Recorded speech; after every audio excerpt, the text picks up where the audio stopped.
Okay, verses on the people of Lot. We're just going to go through some of this very quickly because someone might say, how can you have such a long talk on LGBT and not talk about the verse in the Quran, right? Especially because recently these are usually the first go-to verses for some Muslims when talking about this. You simply refer to the verses of the people of Lot.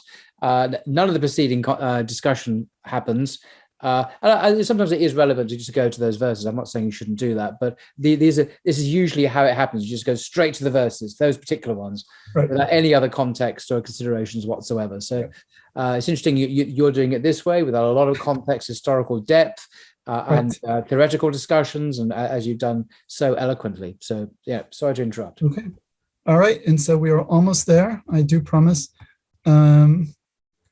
All right, so verses on the people of Lot. And again, there has been some contestation of the meaning of these verses by certain, secularly trained Western academics, Muslim identifying Western academics. And, we'll read some of these verses and talk very briefly about it. It's very, very thin, but anyway. So the people of Lot, also mentioned in the Bible, is mentioned in at least 9 different places in the Quran, totaling over 75 verses. So this story comes up over and over and over again, okay? Same-sex sexual relations between men, particularly in that story, were the emblematic sin of Lot's people, okay? So every prophet who came, his people had a specific sin that they were known for, and this was the emblematic sin of the people of Lot. Other misdeeds are mentioned in a few verses, actually, I think just one, right? But quote unquote, approaching males with desire instead of females is the transgression that is mentioned most often and in greatest detail with respect to the people of Lot, okay? Revisionists, I just mentioned, they've tried to reinterpret the sin as one of rape or inhospitality to Lot's guests, and we'll see why this is basically, nonsensical. But the Quran repeatedly mentions the same-sex aspect of the acts, in particular, as the defining feature of their iniquitous nature. And it's very clear. For example, and mention Lot when he said to his people, do you commit iniquity, fahisha, such as none in creation have committed before you? Okay, what is this iniquity? Verily you come with desire unto men instead of women. Nay, you are a people transgressing beyond bounds. Okay, end of story. But the only reply of his people was to say, turn them out from your town. Truly they are people who keep themselves pure. And then it moves on.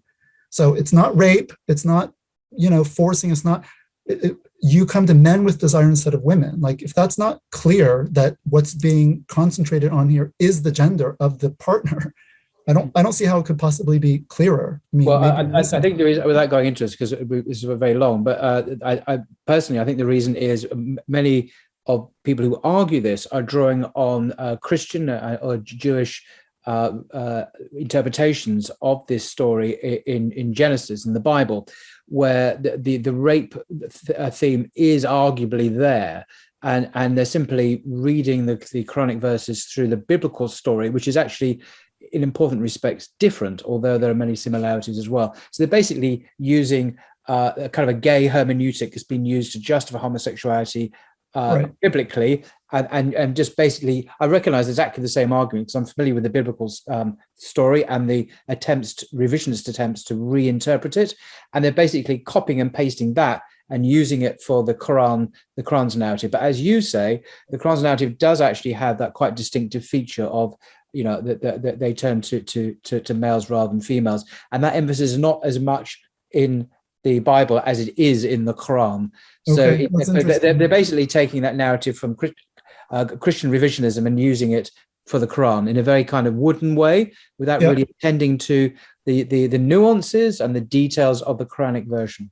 And that's very interesting. But also, it's in the Christian and Jewish case, it also is a case of modern, very contemporary reinterpretation, right? I don't think it works. I want to stress, I don't think it works with the Bible either. Actually, I'm not saying, it's just about rape in the Bible. No, it's not. I think that is a eisegesis rather than exegesis. People are reading into it, their own agenda. But nevertheless, it's even less plausible with the Quran, if it ever was plausible with the Bible. And there was also the story, and we'll see it, where the angels come in the form of young men to Lot's house, and then the people come after. So you could say, well, maybe they're kind of trying to force. But again, it's very. And then there's some extremely clear hadith, obviously, which are very specific about the act. So it's pretty indisputable, I think. Hard to get around,